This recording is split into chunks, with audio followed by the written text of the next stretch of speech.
Communicating with the Love Center is now easier than ever. Please text the words pray, love, or donate to 404-594-5717.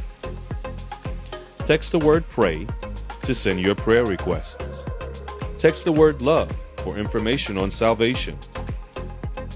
Or text the word donate to support our ministry. Everything that you give helps make what we do in ministry possible. For e-giving, text the word donate to 404-594-5717.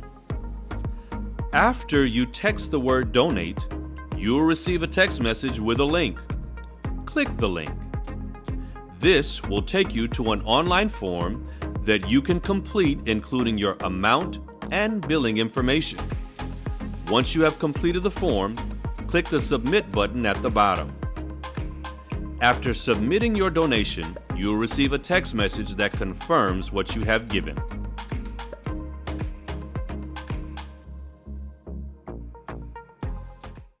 Pastor Byron L. Broussard and the Love Center family invite you to be a part of our virtual Vacation Bible School for 2022, which begins on Tuesday, July 26th.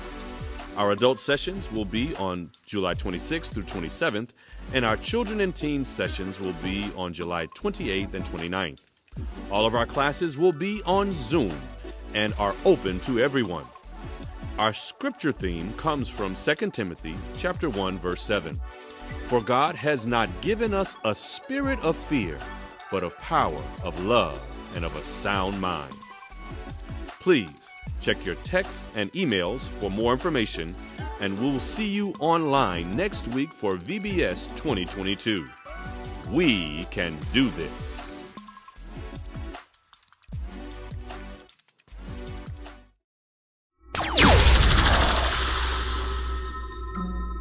Stories of the Bible, the fiery furnace. There once were 3 Jewish men named Shadrach, Meshach, and Abednego. Hey! When they were very young, they were taken from Israel to live in a place called Babylon. At that time, the king of Babylon was a man named Nebuchadnezzar. That's it. Almost there. And he made a gold statue that was 90 feet tall.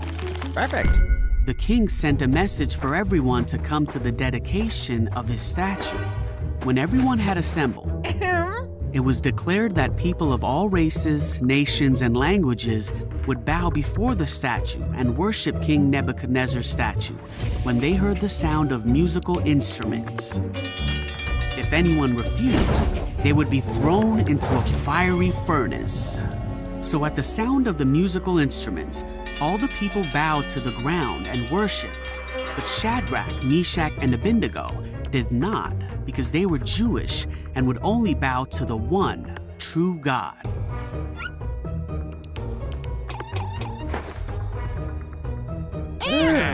Some of the wise men of Babylon went to the king and told him that Shadrach, Meshach, and Abednego refused to bow to the statue. What? This made the king very angry, and he asked Shadrach, Meshach, and Abednego if it was true that they would not bow to the statue. Then he said he would give them one more chance to bow down, and if they did not bow, they will be thrown into the fire. Shadrach, Meshach, and Abednego replied that they didn't need to defend themselves against the king.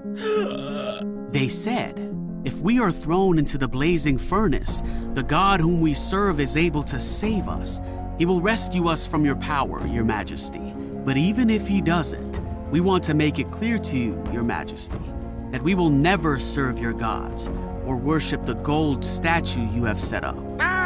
The king was so angry with Shadrach, Meshach, and Abednego that he commanded the furnace to be heated 7 times hotter than usual. Then he ordered Shadrach, Meshach, and Abednego to be bound and thrown in the fire.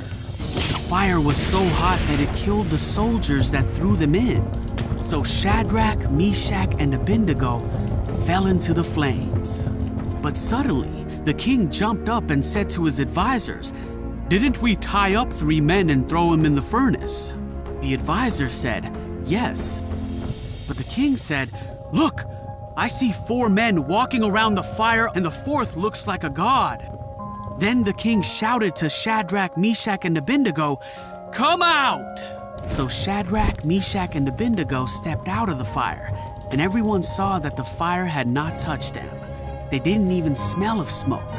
Then Nebuchadnezzar praised the one true God of Shadrach, Meshach, and Abednego, who had rescued them from the fire. And the king made a new command that anyone who spoke a word against the God of Shadrach, Meshach, and Abednego would be greatly punished. Then he promoted Shadrach, Meshach, and Abednego in his court. Shadrach, Meshach, and Abednego trusted in God and were willing to die rather than worship any god but their own God. Discovery is at the heart of the study of African American history. Lewis Latimer's parents bravely escaped from slavery to freedom and settled in Chelsea, Massachusetts, where Lewis was born. He taught himself mechanical drawing while working in a patent office, and those skills would lay the foundation for his achievements as an inventor. Having first collaborated on a water closet for railroad cars, Latimer set to work inventing a light bulb that would dramatically improve upon Thomas Edison's original design. Latimer figured out how to make the carbon filament work more effectively and therefore become more useful so that the light bulb would burn much longer. He eventually sold one of his patents to the United States Electric Lighting Company. This breakthrough would lead to a productive, creative relationship between Latimer and Edison. Working with Edison in his lab, Latimer played a key role in the burgeoning electric lighting business. In the late 19th century, a woman named Sarah Boone played a pivotal role as an inventor who would transform the everyday task of ironing clothes. At that time, most people would iron fabric by placing a wooden plank between two surfaces. As a skilled dressmaker, Sarah Boone was determined to find a better way. What Sarah Boone was able to figure out, in order to iron women's clothes in particular more effectively, a simple rectangular ironing board was not as useful as one that was curved and made narrow at one end. Boone was granted a patent for her invention in 1892. She earned a place in Black history as the 4th African-American woman to be awarded a patent in the history of the United States. Against enormous odds, Lewis Latimer and Sarah Boone set the standard for future Black inventors. Today, many African Americans extend the tradition and innovation that they pioneered in science and technology. The preaching of the gospel brings the heart and mind of God to the people who need to know and understand His will.